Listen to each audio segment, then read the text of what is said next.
Ciao a tutti, Marcello here. Today I'm giving you some details about Lost Eidolons Veil of the Witch, the standalone spin-off of the 2020 SRPG which blends tactical RPG progression and roguelite mechanics. Released in early access a few hours ago, I'm going into some details about the story, the combat system and gameplay mechanics.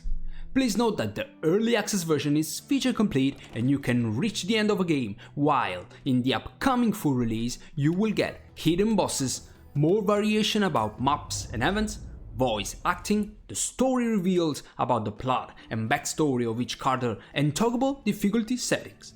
To celebrate the Steam Early Access launch, the game is running a 20% discount, so use the link inside the description and get the game now. Anyway, let's start. First of all, the game will let us choose how we want the main character to appear, either male or female, with 2 skin color options and then the name we want to give them. The story begins with the player's character waking up on a beach on a remote island that the undead has taken over. With your memories lost, the only one to guide you is a mysterious witch who might not have the best intentions. The player is left with no choice but to be her champion, trying to piece together the memories after each death and the life you once had. As you journey through the island, you will begin to meet different companions who are each fighting something within themselves. Each character can develop and tell you their story. You will start with Evie, the healer, who is also a sword wielder, and Marco, who is the brute force of the party, wielding an axe and a spear. Then there's Emile, who is the rogue capable of infiltrating enemy lines. And finally we have a magician Lauren, capable of using different offensive spells. You will unlock more heroes along the way. After your first death, you are transported back to the witch and allowed to visit the family you left behind. This moment was quite touching, seeing a brother have a fun relationship with his siblings, but once the dust settles, it begins to get serious.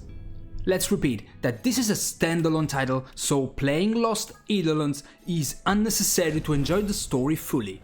Plus, as a roguelite, the story is not essential and conversations between characters can be skipped even if it's fun to learn about each single characters and their motivation. Veil of the Witch is a pure roguelite, so you will find all the elements of that genre of games. You will start expeditions where explorations takes place on node-based maps, each node represents different events, items, battles and resources. And when you end up an expedition, even if you win or lose, you'll come back to the headquarters to spend the resources found along the way in order to improve the next expedition and each single character.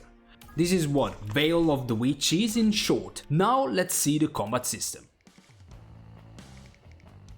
The combat system remains largely faithful to its predecessor, with one notable change: the removal of battle cutscenes. This tweak is clearly aimed at making combat sequences snappier and more streamlined.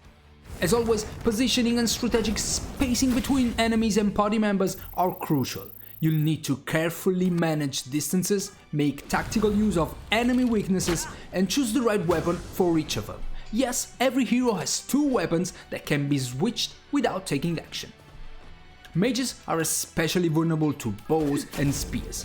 Light armored units suffer from sword attacks, and heavily armored foes require the crushing force of an axe.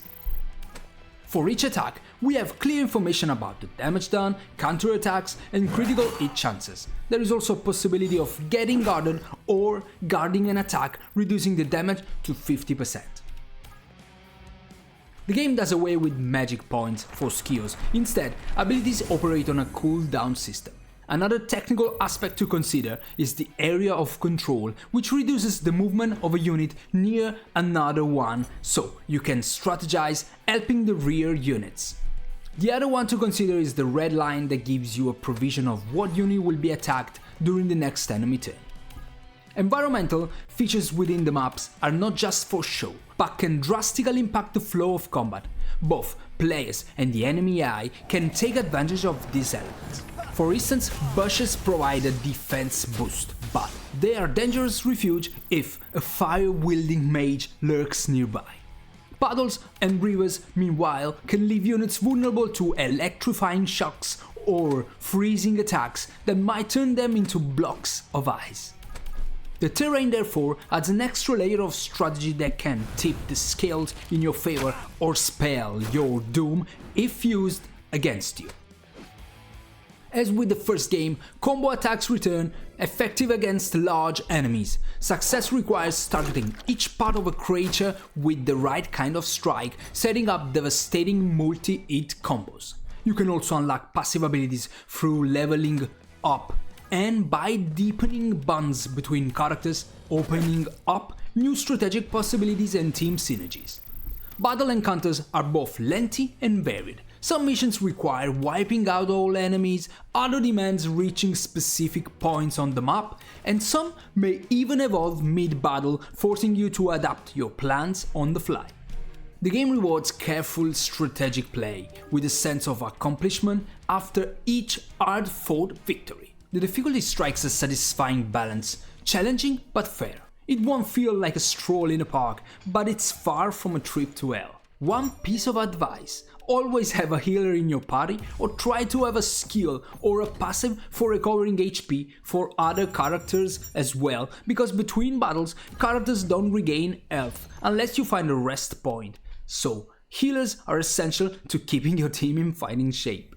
Exploration in Veil of a Witch follows the classic roguelite formula that genre enthusiasts will find familiar and engaging. Your journey begins at the crossroads where your party must interact with a talking raven. This enigmatic creature offers you one of the 3 studying artifacts, each granting unique advantages and sometimes disadvantages. After choosing your artifact, you'll select a path that branches into different types of locations. Along this path, you'll encounter a variety of events that challenge you to make decisions using specific party members, with outcomes depending on the throw of the dice. Some nodes lead to combat encounters, each offering a range of rewards, while others allow you to deepen the bonds between your heroes, unlock new abilities, or enhance teamwork bonuses. There are also rest areas where you'll choose to restore some health or train to boost your character. As for now, there's a decent selection and variety of maps and events, and Ocean Drive Studios is working hard to provide as many options as possible when the full game launches. Veil of a Witch brings all the hallmarks elements of classic roguelite, but with a unique twist on character progression. Let me break it down. First off, every expedition starts with you choosing 4 companions to support your main hero. Each character begins at level 1 and can grow to a cap of level 20 during the run. Experience points are earned separately for each character based on the actions they perform in combat. Upon leveling up, you'll select a random upgrade from 2 stats and skill options, allowing for some strategic but unpredictable development as you go. Another temporary enhancement system comes from Resonance Stones. These artifacts can be used to boost your character's equipment stats, upgrading weapons like swords, axes and bows, as well as armors from common to rare, legendary or even mythical tiers. These upgrades also unlock powerful passive and active abilities. However, just like your character levels, these boosts vanish at the end of each expedition. While much of your progress resets between runs, there are several forms for persistent progression. Chief among them are Sacred Embers, valuable resources that grant permanent team-wide bonuses. You'll invest these embers into one of the 3 distinct upgrades trees, which offers benefits like increased gold from loot or enhanced damage with specific weapon types. Another key aspect of permanent growth is the bond between your heroes. As these bonds strengthens, you'll unlock additional passive bonuses to aid you in future battles. Lastly, there are special stones that unlock entirely new classes for your characters, adding depth and variety to your team composition. After around 6 hours with Veil of the Witch, I can confidently say it's a game that really hits the mark. The various progression mechanics and a well-designed combat system create an engaging experience that makes time fly by. Even though the graphics aren't groundbreaking, they're more than serviceable, and honestly, I'm not too particular about visuals if the user interface is polished. Thankfully, Veil of the Witch delivers on that front, with a top-tier UI that keeps everything clean and intuitive. I'd definitely recommend Veil of the Witch, especially to fans of tactical combat and the addictive unlockables that define the roguelite genre. Even in early access, the game is already packed with content, offering plenty of depth to keep strategy enthusiasts hooked. If you had a chance to dive into it, I'd love to hear your thoughts. Are you planning on playing it, or does it not quite align with your gaming tastes? Feel free to share. Wish you the best.